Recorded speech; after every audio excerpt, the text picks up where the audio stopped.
Good morning. I'm Master Sommelier Emmanuel Camigi, and on this segment of Across the Table with Movers and Shakers is someone very special to me. I cannot heap more praise or have more admiration for any man than my guest. Since my days as a student at UC Davis, he has been my mentor and an example to follow. And as they say in boxing terms, I know of no one that pound for pound knows more about food and wine than he does. The check is in the mail. So he is a grocer in Sacramento, California. Meet Darrell Corti. Thank you, Darrell, for You're agreeing welcome. to do this. Now, your father and uncle started this incredible grocery store back in 1947. Question to you is, did you always want to become a grocer? No, I wanted to become a teacher because then I could have holidays. Being in retail is terrible because you never have the holidays off.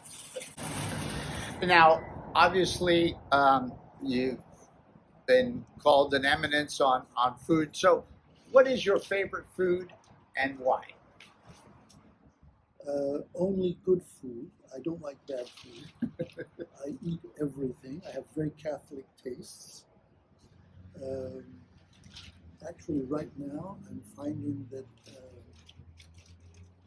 I actually prefer simple foods. There's something like a very good macaroni and cheese, which is very difficult to make. So, favorite restaurant, if you were going to have one last meal, where would you want to have it? Probably Chez Panisse in Berkeley, Okay. since I've known them ever since they've started, and they're still in business. A lot of good restaurants that were good restaurants have gone out of business. Unfortunately, and no more true these days. I know you're a great cook because I've had the privilege of eating at your house. Yes, but I prefer to eat. So, not favorite cookbook, but the cookbook you use the most. Right now, actually, several of the Elizabeth David cookbooks. Most interesting vintner you've met.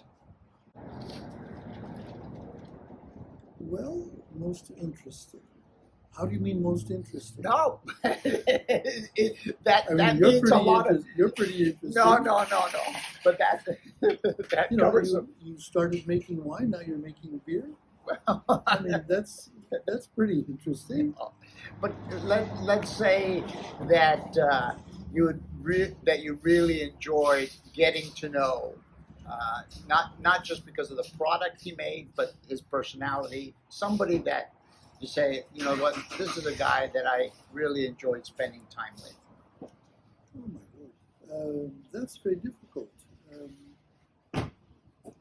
First of all, because I've never really thought about it. Second of all, because I have a lot of friends, and you know, they're all pretty much, as winemakers, they're all pretty much interesting.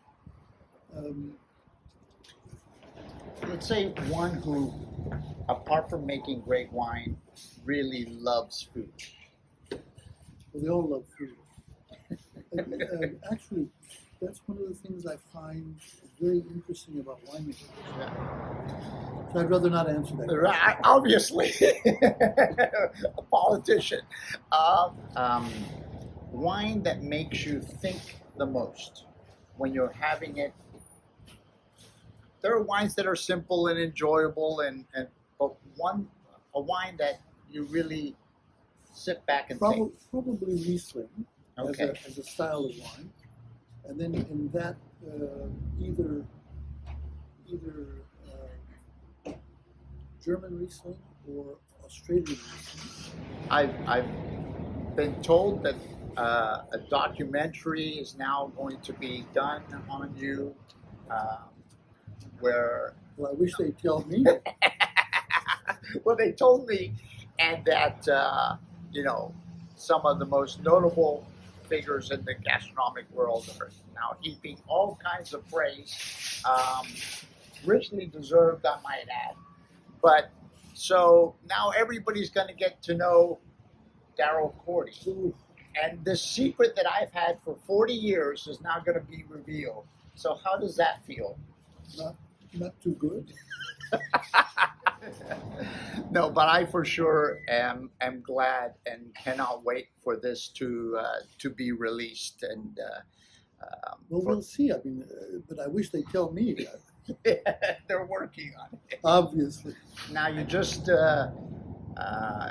tasted a new project of mine, my Mura beers, for the first time just half an hour ago. What do you think? I think they're very interesting. They're very good. Possibly the one that's the most striking is to see a Pilsner that's brown. You know, because you don't see brown Pilsners, but making it with black rice, it's going to have that color. It's a perfectly splendid idea. Wow. But all three beers are very interesting, and they fit. You know, at one time in the United States, we had, especially in California, we had beer that was really a non-beer.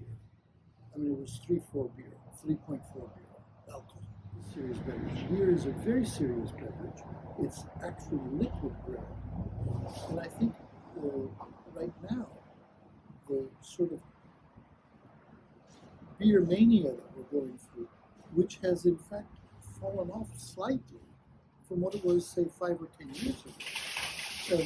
It's now very interesting to see what people are thinking about when they make beer. It's very interesting. On the other hand, the question really does become, is beer a serious product, or is it something to thirst you, to quench your thirst? I mean, we all know wine is a serious product. Wine is not as thirst quenching as beer is. That's true. Well, hence why at wineries during harvest we're drinking a lot of beer. In Australia, they say you need a lot of good beer to make good wine. Well, thank you very much, Darrell. You're welcome. Como siempre.